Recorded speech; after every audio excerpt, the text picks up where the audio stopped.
رمضان المبارک کی ہر فجر کے بعد نبی پاک صلی اللہ تعالیٰ علیہ وسلم کی سیرت طیبہ کی کچھ گوشے آپ کے سامنے رکھنا چاہے گا، اس لیے کہ اللہ نے قرآن میں فرمایا اپنے نبی پاک صلی اللہ تعالیٰ علیہ وسلم کی سیرت کے متعلق، لَقَدْ كَانَ لَكُمْ فِي رَسُولِ اللَّهِ أُسْوَةٌ حَسَنَةٌ، بے شک تمہارے لیے رسول اللہ کی زندگی سب سے بہترین نمونہ ہے۔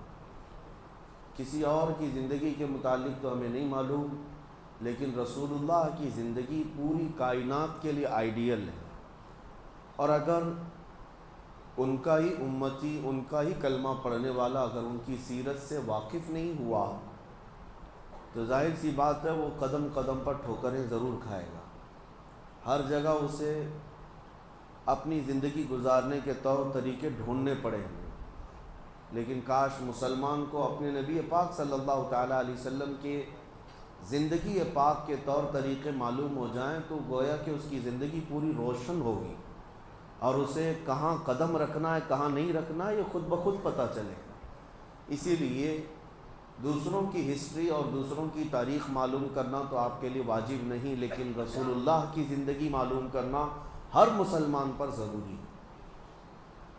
اللہ نے قرآن میں فرمایا ہے کہ ان کی زندگی تمہارے لیے آئیڈیل ہے، تمہارے لیے نمونہ ہے، تو لہٰذا ہم تھوڑی تھوڑی سی ہی بات صحیح حضور پاک صلی اللہ تعالیٰ علیہ وسلم کی سیرت کے کچھ گوشے ملاحظہ کریں گے، لیکن سیرت مصطفیٰ صلی اللہ تعالیٰ علیہ وسلم پڑھنے کے آداب بھی ہیں، سننے کے آداب بھی ہیں۔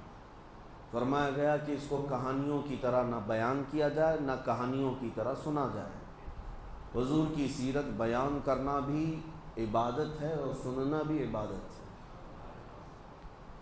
جس طرح عبادات کے لیے آدمی ہمتن گوش ہو جاتا ہے اور اپنے آپ کو مؤدب بنا لیتا ہے، حضور کی سیرت کا درس ہو تو آدمی کو مکمل ہمتن گوش ہو کر اس سیرت کی طرف اپنے کان لگا دینا ہے۔ سو کر کے سننا یا بے اعتنائی میں بے توجہی میں سننا سخت ناجائز ہے۔ سیرت مصطفیٰ کی بات کر رہا ہوں۔ سب سے پہلے جو بھی کتاب آپ اٹھائیں گے حضور پاک صلی اللہ علیہ وسلم کی سیرت کی، اس میں سب سے پہلے آداب لکھے ہوں گے کہ سیرت پڑھنے والا ہمیشہ وضو کے حالت میں حضور کی سیرت پڑھا کرے۔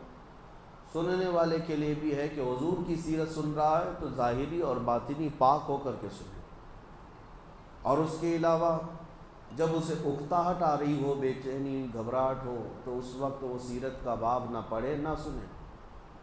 یعنی جیسے نیند آ رہی ہو، جمائیاں لے رہا ہو اور ایک ہاتھ سے سیرت مصطفیٰ کی کتاب پڑھ رہا ہو، یہ سخت بے ادبی قرار دی گئی۔ ایسے وقت میں نہیں بلکہ مکمل ہوش و حواس کے ساتھ اور حضوری قلب کے ساتھ، دل کی حاضری کے ساتھ سیرت مصطفیٰ کو پڑھے اور سنے، کیونکہ یہ عبادت ہے، اور اس میں غنودگی آنا، نیند کا آنا، بے توجہی ہونا، یہ نبی پاک صلی اللہ تعالیٰ علیہ وسلم کی محفل کی بے ادبی ہے۔ جب وہ بندہ ذہنی طور پر حاضر ہی نہ ہو تو وہ حضور پاک صلی اللہ علیہ وسلم کی سیرت کو کیا محسوس کر سکے گا۔ اور دوسری بات آداب میں یہ بیان کیا گیا ہے، جب رسول کریم صلی اللہ تعالیٰ علیہ وسلم کی سیرت بیان ہو، یا تم کتاب میں پڑھ رہے ہو یا کہیں سن رہے ہو، تو مکمل اپنے ہوش و حواس کو یوں حاضر رکھو جیسے کہ تم خود رسول اللہ کو دیکھ رہے ہو۔ نبی پاک صلی اللہ تعالیٰ علیہ وسلم کو دیکھنے کے تصور کے ساتھ پھر سیرت پڑھے۔ اسی لیے سیرت کے کئی گوشے ہیں۔ سیرت جو ہے کس کو کہا جاتا ہے؟ زندگی کے پورے طور طریقے جو بھی ہیں ان سب کے مجموعے کا نام سیرت ہے۔ اس میں جس کی سیرت بیان کی جا رہی ہے اس کی عمر بھی ہوتی ہے، اس کی زندگی کے شب و روز بھی ہوتے ہیں، بچپن بھی ہے، جوانی بھی ہے، اور شادی کی زندگی بھی ہے، تجارت کی زندگی بھی ہے، معاملات بھی ہیں، عبادات بھی ہیں، عادات بھی ہیں، سب کل ملا کر کے جو زندگی کا نچوڑ ہوتا ہے اس کو سیرت کہا جاتا ہے۔ تو ہم نبی پاک صلی اللہ علیہ وسلم کی سیرت کو کئی گوشوں میں تقسیم کرتے ہیں۔ سب سے پہلے نبی پاک صلی اللہ تعالیٰ علیہ وسلم کی پیدا ہونے سے پہلے کے حالات کیا تھے یہ بھی جاننا ضروری ہے۔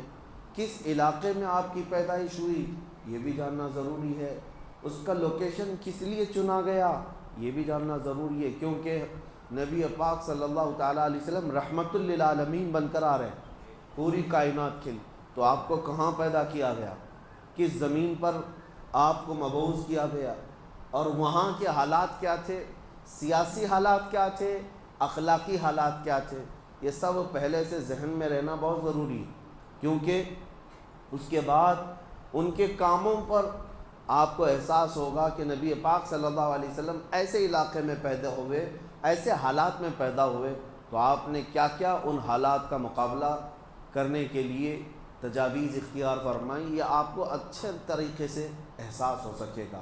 سب سے پہلی چیز، پوری دنیا کا ایک لوکیشن ایسا ہے مکہ مکرمہ، جس کو سینٹر کہا جاتا ہے کئی علاقوں کے اعتبار سے، مرکزی حیثیت حاصل ہے مکہ مکرمہ کو، اور سخت سنگلاخ زمین، پتھریلی سرزمین ہے، آس پاس سارے علاقے پتھریلے ہیں، اور یوں سمجھ لیں کہ کوئی وہاں پر آب و گیاہ نہیں، سبزے نہیں، اور کھیتی باڑیوں کا رواج نہیں، ایسی ایک سخت زمین ہے، لیکن لوکیشن کے اعتبار سے ایک ایسی سینٹرل زمین کہ اس زمانے میں بھی پوری دنیا بھر سے لوگ تجارت کی غرض سے بھی، عبادت کی غرض سے بھی مکہ مکرمہ ضرور آتے تھے۔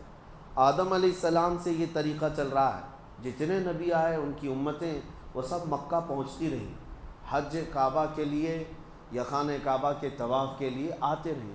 تو گویا کہ خانہ کعبہ جہاں تھا مکہ مکرمہ ایک ایسا سینٹر پوائنٹ تھا جہاں پوری دنیا کے لوگ کسی نہ کسی بہانے پہنچ جایا کرتے۔ پہلے کی امتوں کی بات بھی کر رہا ہوں، چاہے وہ یہودی ہوں، چاہے وہ عیسائی ہوں، ان کے دور میں بھی خانہ کعبہ کا حج رہا ہے، کسی نہ کسی صورت مکہ مکرمہ پہنچتے ہیں۔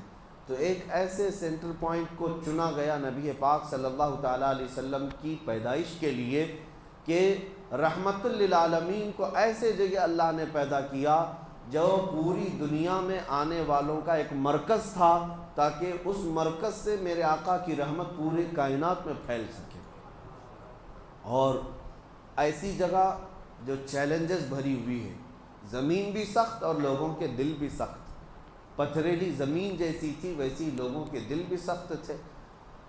ایسی جگہ پر حضور پاک صلی اللہ تعالیٰ علیہ وسلم کو پیدا کیا گیا، لیکن آپ نے اپنے اخلاق کریمانہ سے مکہ کی سرزمین کو بھی نرم فرمایا اور لوگوں کے دلوں کو بھی نرم فرمایا۔ 40 سالہ میرے آقا کی زندگی شاہد ہے کہ مکہ والوں کے دل جیت لیے۔ ایک بھی مکہ میں ایسا شخص نہیں تھا جو رسول کریم صلی اللہ علیہ وسلم کی طرف انگلی اٹھا کر کہتا کہ ان کے اخلاق میں یہ کمی ہے، ایک بھی شخص نہیں تھا۔ زمانے جاہلیت میں بھی میرے آقا کو امین اور صادق کے نام سے پکارا جاتا ہے، لوگ اپنی امانتیں لا کر رکھتے۔ حضور پاک صلی اللہ علیہ وسلم پر سب کا اتفاق تھا کہ انہوں نے مذاق میں بھی زندگی میں کبھی آج تک جھوٹ نہیں کہا۔ تو اپنے اخلاق کریمانہ سے ان پتھر دلوں کو نبی پاک صلی اللہ علیہ وسلم نے نرم فرمایا۔ سیاسی حالات کیسے تھے اس زمانے میں؟ عربوں کے درمیان کوئی حکمرانی نہیں تھی، چھوٹے چھوٹے علاقے جہاں جہاں جس کی سرداری تھی وہ علاقے کو قبضہ کر کے حکومت کرتا، اور ایک طرف پرشین ایمپائر جس کو فارس کہا جاتا تھا اس وقت، آج کا وہ ایران ہے، وہاں ایک حکومت جاری تھی کسرا کی، اور ایک طرف رومن ایمپائر جس کو آج روم کہیں، یونان کہیں، اور اس زمانے میں وہاں کا جو بادشاہ ہوتا اس کو قیصر کہا جاتا۔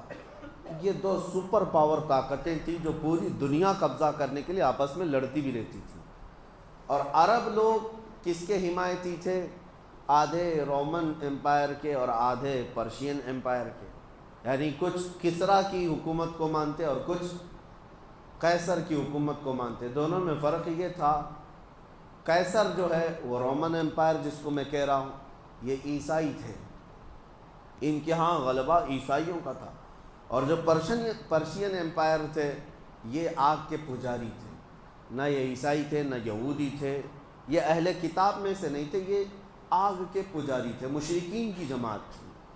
تو ایک کھڑے مشرک اور ایک جو ہے اہل کتاب عیسائیوں کی، دو بڑی طاقتیں دنیا میں اس وقت حکومت کر رہی تھیں۔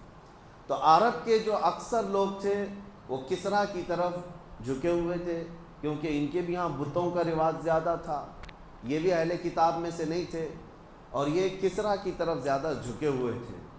اب نبی پاک صلی اللہ تعالیٰ علیہ وسلم کی ولادت کے بعد یہ سیاسی حالات میں بتا رہا ہوں، اور بھی کئی حالات تجارت کے کیسے تھے۔ مکہ ایک سینٹر پوائنٹ تھا لوگوں کی تجارت کا بھی، اور لوگ ہر سال حج کے موسم میں ہر جگہ سے وہاں پر جمع بھی ہوتے تھے، اپنے اپنے لوگ وہاں پر پریزنٹیشن رکھا کرتے تھے اپنی بنائی ہوئی چیزوں کو لا کر کے۔ ایام حج میں، موسم حج میں لوگ اپنے اپنے مال بھی بیچ لیتے تھے، ایک دوسرے کا تعارف بھی ہوتا تھا۔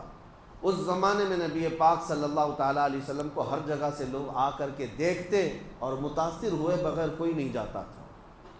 یہ اس زمانے کے حالات میں نے آپ کو بتائے۔ اور پھر نشانیاں یہ بھی جاننا ضروری ہے سیرت سے پہلے کہ اچانک حضور صلی اللہ تعالیٰ علیہ وسلم مکہ میں ظاہر نہیں ہو گئے، بلکہ حضور کے ظاہر ہونے سے پہلے پوری کائنات میں عجیب و غریب نشانیاں بھی پیدا کی گئیں۔ اہل عرب بھی جانتے ہیں، اور یہ تاریخ کا حصہ ہے اور یہ سیرت کا حصہ ہے کہ جس سال نبی پاک صلی اللہ علیہ وسلم کی پیدائش ہوئی، اب میں خصوصیات گنا رہا ہوں، آج پہلا دن ہے سیرت کا، اس کے بعد انشاءاللہ باضابطہ ہم سیرت کا درس کریں گے۔ آج صرف میں روشنی ڈال رہا ہوں سیرت ہے کیا۔ حضور کی پیدائش کے سال پورے مکہ میں جتنے بھی عورتوں کے بچے ہوئے سب لڑکے پیدا ہوئے، ایک بھی لڑکی نہیں پیدا ہوئی مکہ مکرمہ۔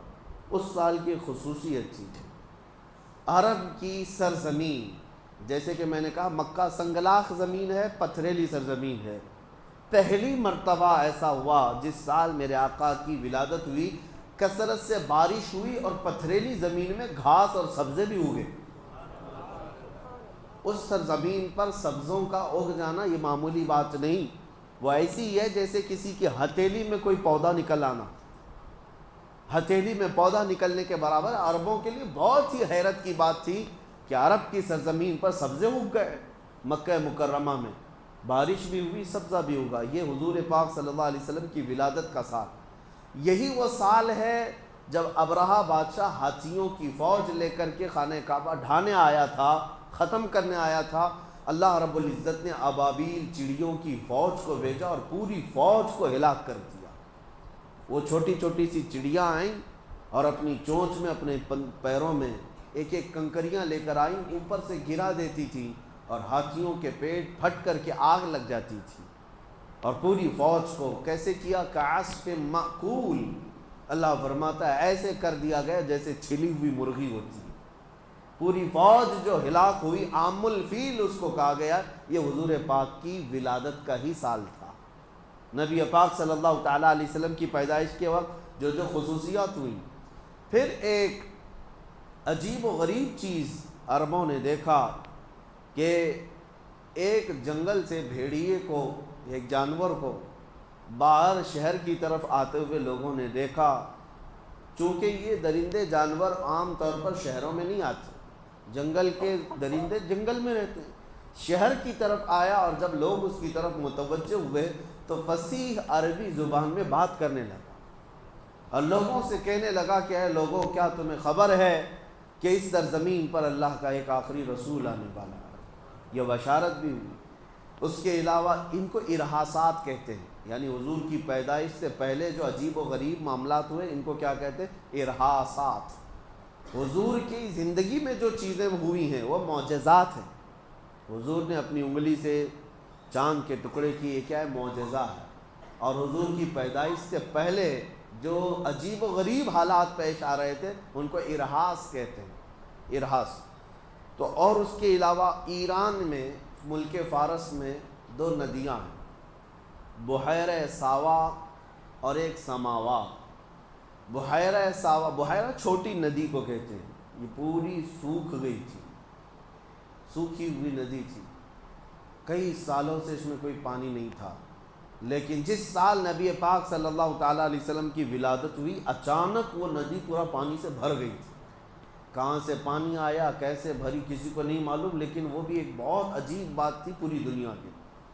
اور بحیرہ سماوا، ایک اور ندی جو لبالب بھری ہوتی، یہ حضور پاک صلی اللہ علیہ وسلم کی ولادت کا دن تھا 12 ربیع الاول شریف وہ بحیرہ سماوا اچانک ایسی سوکھ گئی کہ زمین کے بھی حصے نظر آنے لگ گئے، ایک بھی پانی کا بوند نہیں تھا، جو لبالب بھری ہوئی ندی تھی، ایک سوکھی ہے اور ایک جاری ہے۔ 1000 سال سے وہاں آگ کی پوجا کرنے والے ایرانی جو آتش پرست تھے، آگ کو کبھی بجھنے نہیں دیتے تھے، دن رات 24 گھنٹے ڈیوٹی لگی رہتی پجاریوں کی آگ کو روشن رکھنے کی۔ 1000 سال سے اس آگ کو جلائے رکھا تھا، بجھنے نہیں دیا تھا۔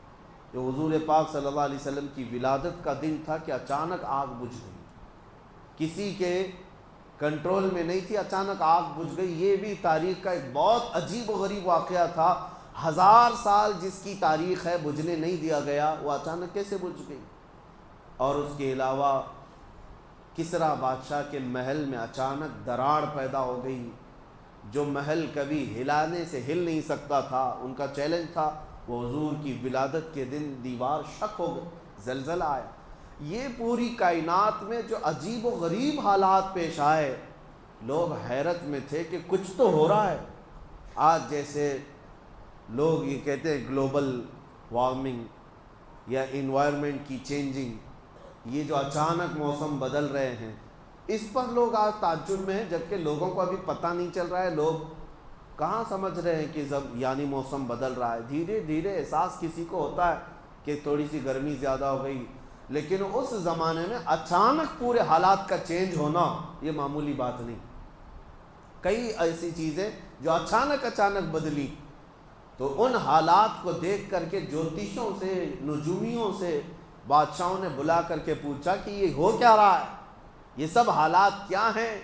تب سارے نجومیوں نے بالاتفاق یہ کہا تھا، جس کو امام زمن رحمۃ اللہ علیہ نے اپنے اشعار میں بیان کیا ہے، آئی نئی حکومت سکہ نیا چلے گا، آئی نئی حکومت سکہ نیا چلے گا، عالم میں رنگ بدلا صبح شب ولادت۔ حضور پاک صلی اللہ تعالیٰ علیہ وسلم کی ولادت کی خبر اس وقت کے نجومیوں نے اپنے حساب سے دے دیا تھا، جو ستارہ دیکھ کر کے خبریں دیتے تھے، انہوں نے پہچان لیا کہ یہ جو انقلاب آ رہا ہے یہ معمولی چیز نہیں ہے، ایک ایسا بچہ پیدا ہو رہا ہے جو تمہاری سلطنتوں کے زوال کا سبب ہوگا، اور اس کا پیغام پوری دنیا میں پہنچے گا اور پھیلے گا۔ حضور نے ابھی اپنی نبوت کا اعلان نہیں کیا، اس سے پہلے ہی نجومیوں نے یہ خبر عام کر دی تھی۔ تو یہ حضور کی ولادت سے پہلے کے حالات ہیں۔ پھر میرے آقا صلی اللہ علیہ وسلم پیدا ہوئے مکہ مکرمہ میں، آپ کا بچپن، آپ کی جوانی پاک، آپ کی تجارت، آپ کی عبادت، آپ کے عادات، آپ کے معاملات، اور اخیر زندگی پاک میں آپ کے غزوات، یہاں تک ہم تھوڑا تھوڑا سا روزانہ بیان کرتے ہیں۔ جتنا بیان کیا جائے اس کو اپنے ذہن میں محفوظ رکھیں کہ میرے آقا صلی اللہ علیہ وسلم کی ولادت بھی عام بچوں کی طرح نہیں ہے، وہ کائنات میں سب سے اعلیٰ تھے، تو پیدائش بھی آپ کی سب سے اعلیٰ تھی، وہ سب سے اعلیٰ گھر میں پیدا ہوئے، سب سے اعلیٰ طریقے سے پیدا ہوئے۔ اللہ کریم میرے آقا صلی اللہ علیہ وسلم کی سیرت پڑھنے، سمجھنے اور اس پر عمل کرنے کی توفیق عطا فرمائے۔ وآخر دعوانا ان الحمد للہ رب العالمین۔ درس قرآن والے جو حضرات ہیں وہ تشریف رکھیں، باقی حضرات جا سکتے ہیں۔